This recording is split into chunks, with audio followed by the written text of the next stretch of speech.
چه خوش باشد که با ایمان بمیریم، برای دوستی جاویدان بمیریم. چه خوش باشد میانی سنگر حق، به زیر سایه قرآن بمیریم. چه خوش باشد که با ایمان بمیریم، برای دوستی جاویدان بمیریم. چه خوش باشد میانی سنگر حق، به زیر سایه قرآن بمیریم. چه خوش باشد که چون صدیق اکبر، براستی در ره ایمان بمیریم. چه خوش باشد عمر گونه به محراب، درون خانه رحمان بمیریم. چه خوش باشد که با ایمان بمیریم، برای دوستی جاویدان بمیریم. چه خوش باشد میانی سنگر حق، به زیر سایه قرآن بمیریم.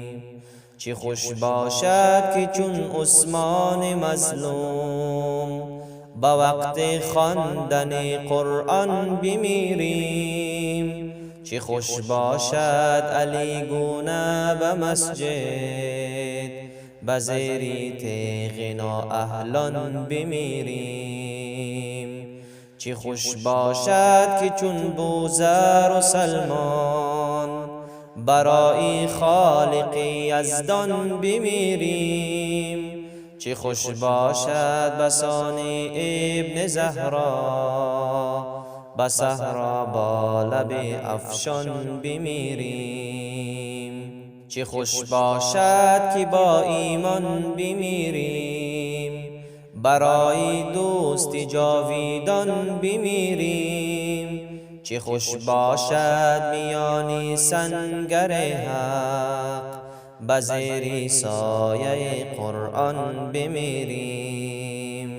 چه خوش باشد بسان ابن حنبل، برای ماندن اسلام بمیریم.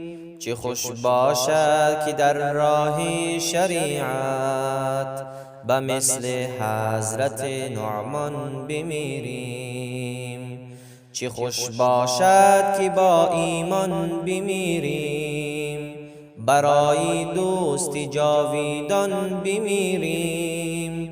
چه خوش باشد میانی سنگر حق، به زیر سایه قرآن بمیریم.